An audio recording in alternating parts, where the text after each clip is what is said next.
नमस्कार। बुलेटिन में सबसे पहले बात करते हैं किसानों की। कृषि कानून का विरोध कर रहे यूपी के किसानों का प्रदर्शन जारी है। यूपी के किसान आज राकेश टिकैत की अगुवाई में किसान आज दिल्ली कूच करने वाले हैं। रात को किसानों ने मेरठ के सियाल टोल प्लाजा को जाम कर रात्रि विश्राम किया था और आज दिल्ली की तरफ बढ़ने वाले हैं किसान। उनकी तैयारियां मुकम्मल हैं दिल्ली में अपना विरोध दर्ज कराने को लेकर। फिलहाल मेरठ के सिवाया टोल प्लाजा की तस्वीर इस वक्त हम आपको दिखा रहे हैं, जहां पर किसानों ने रात्रि विश्राम किया है और आज सुबह 9 बजे वो दिल्ली कूच कर जाएंगे। अपनी मांगों को लेकर ये किसान हिंदुस्तान के अलग अलग हिस्सों से दिल्ली के लिए बढ़ रहे हैं। खासतौर से पंजाब से सबसे ज्यादा संख्या में किसानों ने दिल्ली कूच किया है।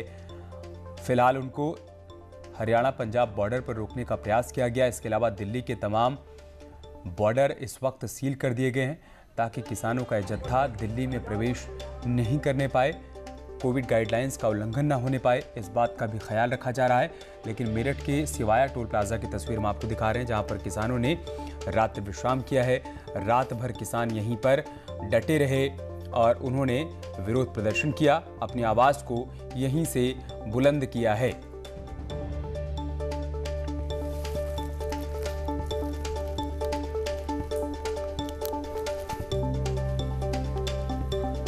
मेरठ की तस्वीरें आप देख पा रहे हैं, जहां पर किसानों ने रात भर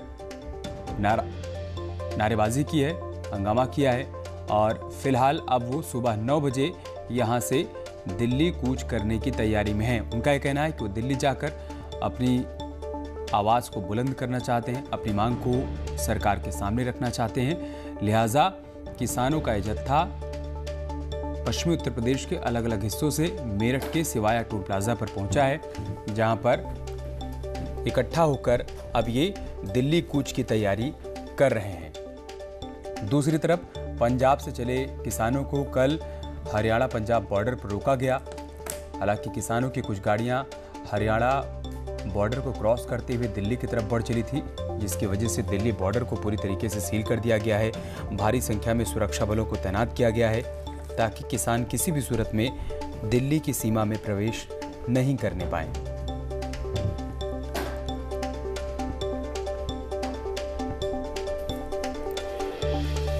सरकार की तरफ से साफ कर दिया गया है कि बिल किसी भी तरीके से किसानों का अहित नहीं करता है। जो नया कानून आया है इससे सिर्फ और सिर्फ किसानों का भला होगा। उसके बावजूद किसानों का यह कहना है कि वो अपना विरोध दर्ज करा कर रहेंगे। सरकार को इस कानून में बदलाव करना होगा। लिहाजा बड़ी संख्या में ये किसान अब दिल्ली के लिए कूच कर चुके हैं।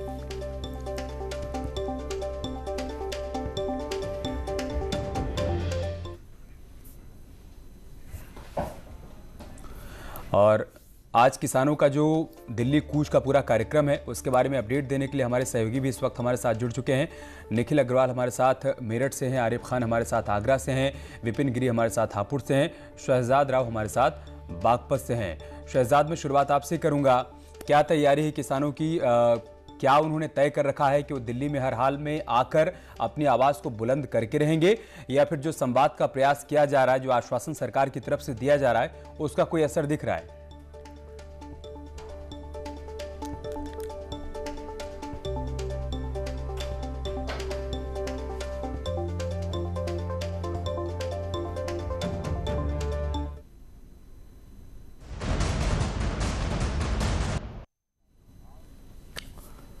तो किसानों के आंदोलन पर अपडेट के लिए हमारे संवाददाता अलग अलग शहरों से हमारे साथ जुड़े हुए हैं। आगरा से आरिफ हमारे साथ हैं, हम सीधा उन्हीं के पास चलते हैं। आरिफ, क्या अपडेट, क्या जानकारी आपके पास किसानों के आंदोलन को लेकर? देखिए अमित, देश में किसान बहुत बड़ा मुद्दा रहा है, राजनीति में बड़ा मुद्दा रहा है, लेकिन अब आकर किसान फिर मुद्दा बन गया है। तमाम राजनीति की जा रही है किसानों को लेकर। तमाम किसान संगठन है वो दिल्ली की तरफ कूच कर रहे हैं या कूच कर चुके हैं। देखिए, अगर आगरा के आसपास बात की जाए, हालांकि यहाँ किसान संगठन बहुत ज़्यादा सक्रिय नहीं है। कल मेधा पाटेकर धरने पर बैठी रही, उनका कल धरना खत्म भी हो गया। करीब 40 घंटे के बाद मेधा पाटेकर का धरना खत्म हुआ। वो दिल्ली जाना चाह रही थी, लेकिन प्रशासन ने उनको आगरा में रोक दिया, जाने नहीं दिया। लेकिन जब हाई पर वो धरने पर बैठ गई, उसके बाद काफ़ी मुशक्कत के बाद उनको समझाया गया और दिल्ली उनको कूच करने दिया गया। तो कुल मिलाकर ये है कि किसानों का आंदोलन लगातार जारी है अमित, और आगरा के आसपास, हालांकि अभी किसी भी संगठन ने कोई आधिकारिक रूप से घोषणा नहीं की है कि आगरा के आसपास से संगठन दिल्ली कूच करेंगे, लेकिन कल एक्सप्रेस वे पर भी थोड़ा किसान इकट्ठे हुए, उन्होंने एक्सप्रेस वे जाम करने का प्रयास किया, लेकिन पुलिस मौके पर पहुंच गई, लिहाजा एक्सप्रेस वे जाम नहीं हो पाया।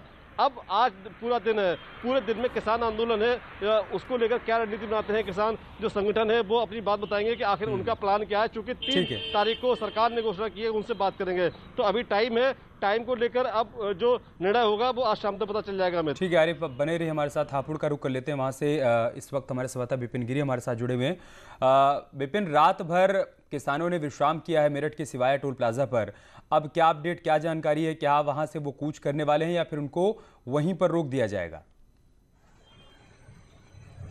देखिए, राष्ट्रीय स्तर की जो 3 मांगे हैं कृषि कानूनों को लेकर किसानों की, उसको लेकर किसान दिल्ली कूच कर रहे हैं। कल भी किसानों ने हापुड़ में नेशनल हाईवे 9 को पूरी तरह से जाम किया था, जिसके बाद 5 किलोमीटर लंबा जाम लग गया था। हालांकि आज जो है किसानों का हापुड़ में कोई प्रदर्शन नहीं है, लेकिन जो किसान मुजफ्फरनगर से मेरठ होते हुए जो दिल्ली जा रहे हैं राकेश टिकैत की अगुवाई में, उन्हीं के साथ यहां से हापुड़ से सैकड़ों की संख्या में किसान ट्रैक्टर ट्रॉलियों में भरकर दिल्ली के लिए रवाना होंगे। कुछ ही देर बाद ये किसान रवाना होंगे और फिलहाल जो किसानों की तरफ से कहा जा रहा है कि दिल्ली में जो किसान पहुंचे हैं पंजाब के बॉर्डर पर, हरियाणा में जो किसानों पर पुलिस ने लाठीचार्ज किया, उसके साथ वो कंधे से कंधा मिलाकर किसानों के साथ खड़े हुए हैं। हापुड़ में लोकल स्तर पर भी किसानों की कई मांगे हैं। गन्ना भुगतान है, उसके बाद में करीब 300 करोड़ से अधिक का चीनी मिलों पर बकाया है, जिसको चीनी मिलें किसानों को नहीं दे पा रही हैं। तो लोकल स्तर की ये मांगे हैं, लेकिन जो फिलहाल राष्ट्रीय स्तर की 3 मांगे, कृषि कानूनों को लेकर फिलहाल किसान यहाँ पर प्रदर्शन किया है और अब थोड़ी देर बाद दिल्ली की तरफ कूच करेंगे। ठीक है, प्रशांत हमारे साथ बुलंदशहर से जुड़े हुए। प्रशांत, आपके पास क्या अपडेट है?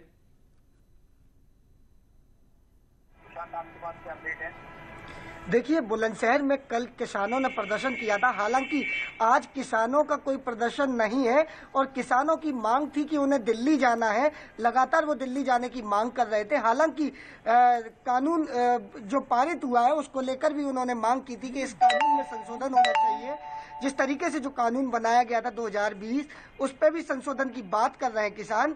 और कल NH 91 को पूरी तरीके से जाम कर रखा था, जिसको लेकर लगभग 25 किलोमीटर लंबा जाम लग गया था। और जबकि बुलंदशहर NCR में शामिल होने के बाद दिल्ली बहुत करीब मानी जाती है, तो कहीं ना कहीं प्रशासन को ये डर था कि जो है किसान कहीं ना कहीं दिल्ली ना चले जाए। और जबकि किसानों का लाखों करोड़ों रुपया बकाया है चीनी मिलों पर, लेकिन चीनी मिल उनको पैसा देने के लिए तैयार नहीं है। अब देखना ये होगा कि आखिर किसानों की समस्या कब तक लगातार बनी रहेगी अमित। और अभी तक किसानों का कोई भुगतान नहीं हो पाया चीनी मिलों से भी, लगातार प्रशासन भी उनकी भुगतान के लिए प्रयास कर रहा है अमित। ठीक है प्रशांत, आप बने रहे हमारे साथ। मेरठ से निखिल भी हमारे साथ जुड़ चुके हैं। निखिल, 9 बजे का कार्यक्रम तय है जब किसान मेरठ के सिवाया टोल प्लाजा से दिल्ली के लिए कूच करेंगे। क्या बातचीत हो पाई किसानों से, आपकी क्या अपडेट है? देखिए अमित, दिल्ली कूच करेंगे किसान। करीब 1 से 1.5 घंटे बाद दिल्ली के लिए रवाना होंगे और बड़ा काफिला होगा। हम इस समय मेरठ के सिवाया टोल प्लाजा पे हैं और ये भगवती कॉलेज में किसान यहाँ इकट्ठा है। रात्रि स्टे इन्होंने यही किया है क्योंकि भीषण ठंड थी और केवल सड़क से हटाने के लिए इन्हें भगवती कॉलेज में स्टे कराया गया। लेकिन आप देख सकते हैं किसानों में जोश पूरा है और वो दिल्ली जाना चाहते हैं। वो ये कहते हैं कि सरकार उनकी मांगे माने, जो MSP और दूसरी चीजें हैं उनको माने। आप बताएं कि क्या दिल्ली जाके क्या करेंगे? दिल्ली जाकर के सभी किसान इसका सरकार का विरोध करेंगे। जो इसने MRP दिया है उस MRP को अगर लिखित में देगी तो किसान। कितना जोश है किसानों में, आप बताएं? बहुत भारी जोश है किसानों में। आप बताएं कि क्या आर पार की लड़ाई के मूड में जिस तरह से हरियाणा और पंजाब के किसान वहां पे मोर्चा संभाले, क्या वेस्टर्न यूपी के किसान भी उसी में शामिल हो जाएंगे? देखिए, भारतीय किसान यूनियन टिकैत राष्ट्रीय आह्वान पर जो भारतीय किसान यूनियन टिकैत के जो सदस्य हैं, जो किसान हैं, हरियाणा और पंजाब के किसानों के समर्थन में आर पार की लड़ाई लड़ने के लिए तैयार है। जिस तरह से सरकार की किसान दमनकारी नीति चल रही है तो वो बर्दाश्त के योग्य नहीं है। आप देखिए किसानों में गुस्सा है क्योंकि पिछले काफी समय से वो इस रोल को अदा कर रहा है, काफी समय से लड़ रहा है। और देखिए पुलिस फोर्स भी यहाँ पे मौजूद है, पुलिस फोर्स भी आ गई है क्योंकि अब इनके जाने का समय हो रहा है। तो ऐसे में सुरक्षा भी अहम है कि ये शांतिपूर्वक फोर्स की तैनाती सभी बॉर्डर पर की गई है। निखिल, आप बने रहे हमारे साथ। शहजाद भी हमारे साथ इस वक्त बागपत से जुड़ चुके हैं। शहजाद, कहां पर आप मौजूद हैं? किसानों से बातचीत हो पाई है तो क्या कुछ कहा उन्होंने? क्या वो आगे बढ़ेंगे अपना विरोध दर्ज करवाने के लिए, या फिर किसी प्रकार का कोई संवाद उनसे स्थापित किया गया है?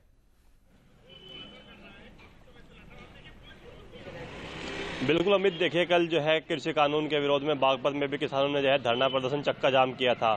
कल भारतीय किसान यूनियन के बैनर तले जो है किसान दिल्ली कूच कर रहे थे, लेकिन जो जिला प्रशासन है उन जिला प्रशासन ने जो है किसानों को यूपी हरियाणा बॉर्डर पर रोक दिया था, जिसके बाद किसानों ने सुबह 10 बजे से लेकर शाम 4 बजे तक यूपी हरियाणा बॉर्डर पर ही धरना प्रदर्शन किया था, जिससे लोगों को काफ़ी परेशानियों का सामना करना पड़ा था। लेकिन कल सरकार ने जो है अनुमति दे दी है किसानों को दिल्ली में कूच करने की। और उसके बाद जो भारतीय किसान यूनियन के जो अध्यक्ष हैं राकेश टिकैत, उन्होंने घोषणा की थी कि आज वो किसानों के जत्थे के साथ जो है दिल्ली में कूच करेंगे और जंतर मंतर पर धरना करेंगे। तो आज किसानों की यही रणनीति है। लेकिन सवाल ये भी है कि जिस तरह से प्रशासन लगातार जो बागपत के किसान हैं उनसे वार्ता कर रहा है, उनसे आग्रह कर रहा है कि वो दिल्ली कूच ना करे। अब देखने वाली बात होगी कि किसान दिल्ली कूच करते हैं या प्रशासन जो है अपनी बात मनवाने में कामयाब होता है। जी, बहुत शुक्रिया आप सभी का हमारे साथ जुड़ने के लिए और तमाम जानकारियां हम तक पहुंचाने के लिए। और अब खबर मैनपुरी से, जहां पर पुलिस और बदमाशों के बीच मुठभेड़ हो गई। बदमाश भूला राठौर को मुठभेड़ में गोली लगी है। मुठभेड़ में एक पुलिसकर्मी भी घायल हो गया है। दोनों घायल अस्पताल में भर्ती करवाए गए हैं। दो बदमाश अंधेरे का फायदा उठाकर फरार भी हो गए। भोगांव इलाके के पास ये मुठभेड़ हुई है।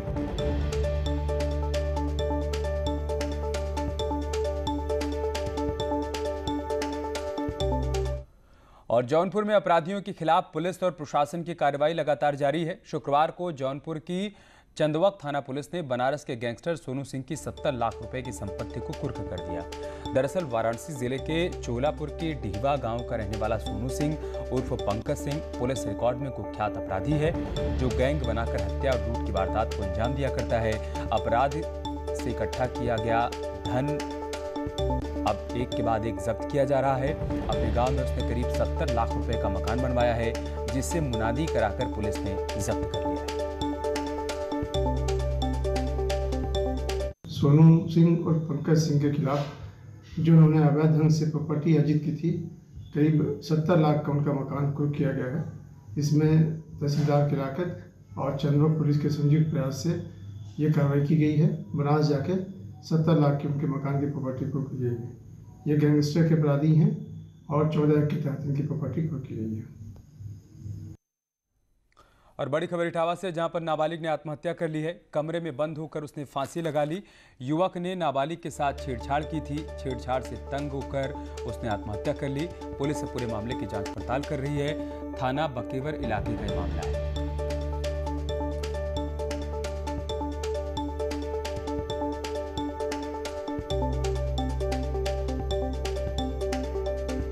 इस पूरे प्रकरण में परिजनों ने जो तहरीर दी है, अभियोग सुसंगत धाराओं में पंजीकृत किया जा रहा है। बच्ची के शव को पंचायतनामा भर के पोस्टमार्टम के लिए भेज दिया गया है। इसकी विस्तृत जांच चल रही है और विवेचना के आधार पर जो भी तथ्य आएंगे, इस पूरे प्रकरण में कठोरतम कार्रवाई पुलिस द्वारा की। उधर मैनपुरी में बस पलटने से बड़ा हादसा हो गया। करीब 30 लोग घायल हो गए। अस्पताल में सभी को भर्ती करवाया गया है। हादसे में घायल 5 लोगों की हालत गंभीर बनी हुई है। बारात लेकर इटावा जा रही थी बस। गिरोड़ थाना क्षेत्र के कोसमा की घटना है। इसमें से 4 लोग थोड़ा गंभीर रूप से जख्मी हैं, वो सैफई रेफर किए गए हैं। वहाँ एसडीएम सैफई और एसडीएम करल और एडीएम साहब वहीं पर सैफई में है, वहाँ प्रशासन से बात हुई है। बाकी 14 लोग यहाँ जिला अस्पताल में आए, जिनको फर्स्ट एड यहाँ दिया जा रहा है जिला अस्पताल में। कुल कितने लोग सर जख्मी हुए हैं? जख्मी जो अभी तक का जो है वो 18 लोग का है। बलरामपुर के देहात इलाके के कलावरी गांव में एक घर में संदिग्ध परिस्थितियों में आग लग गई, जिससे घर में मौजूद एक युवक की जलकर मौत हो गई है, जबकि दूसरा गंभीर रूप से झुलस गया है। आग की सूचना पर फायर ब्रिगेड और पुलिस की टीम मौके पर पहुंची और कड़ी मशक्कत के बाद आग पर काबू पाया गया। घर के अंदर से एक शव जली हुई अवस्था में मिला। वहीं आग में झुलसे शख्स ने गांव के दबंगों पर आग लगाने का आरोप लगाया है। पीड़ित की गंभीर हालत को देखते हुए उसे हायर सेंटर लखनऊ रेफर किया गया है। वहीं पुलिस मामले की छानबीन कर रही है। कौन जलाया? गांव में दबंगों ने जला दिया। कौन लोग? खबर लिख रहे थे, सब जला दी। कौन लोग जलाए? गांव के पंच प्रधान सब मिल कि उनके घर में आग लग गई है। तो वहाँ पे वो लोग मौके पे पहुँचे, बाद में पुलिस भी पहुँची तो एक उनके घर से एक आग बुझाई गई, एक शव बरामद हुआ है, काफ़ी जला हुआ था। उसको अस्पताल भिजवाया गया, जो कि वहाँ मृत बताया गया। चूँकि राकेश सिंह निर्भीक पत्रकार भी काफ़ी जल चुके थे, तो उनको लखनऊ हायर सेंटर के लिए रेफर कर दिया गया है। और लखनऊ में रियल एस्टेट कारोबारी के घर पर चोरी की वारदात को अंजाम दिया गया है। दरवाजे का ताला तोड़कर कारोबारी के घर पर चोरी हुई है। नकदी समेत करीब 90 लाख रुपए की चोरी हुई है। इंदिरा नगर में रियल एस्टेट कारोबारी का घर स्थित है। घर बंद करके कारोबारी अपने पैतृक गांव गया हुआ था। पुलिस अब पूरे मामले की जांच पड़ताल कर रही है।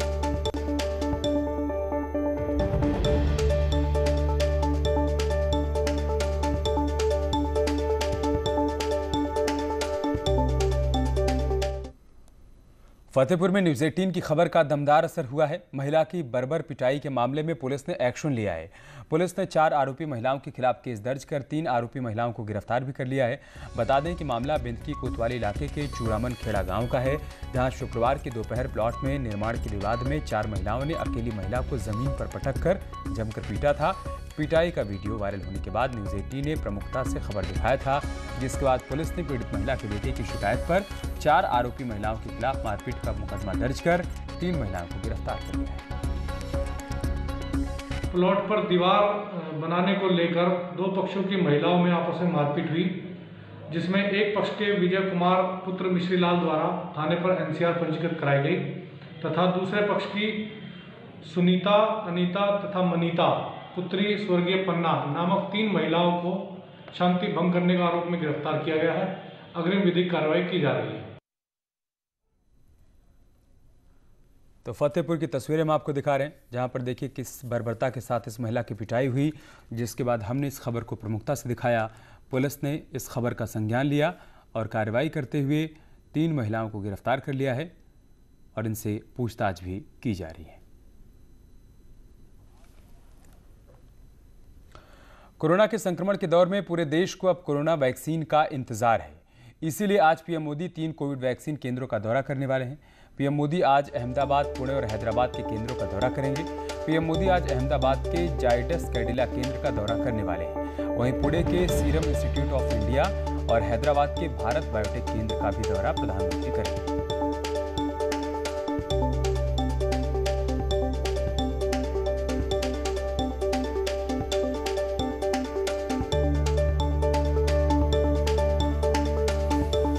तो आज बड़ा दिन है। प्रधानमंत्री मोदी 3 वैक्सीन केंद्रों का दौरा करने वाले हैं, जहां पर वो इस बात को लेकर वैज्ञानिकों से बातचीत करेंगे कि हम कितना आगे बढ़ पाए हैं एंटी कोरोना वैक्सीन बनाने की दिशा में, और साथ ही साथ कैसे उस वैक्सीन को स्टोर किया जाएगा, कैसे हर हिंदुस्तानी तक उसे पहुंचाया जाएगा। इन तमाम मसलों को लेकर भी वैज्ञानिकों के साथ पीएम चर्चा करने वाले हैं। और चलिए इसके साथ इस बुलेटिन में इतना ही। खबरें जारी हैं, आप बने रहिए हमारे साथ। नमस्कार।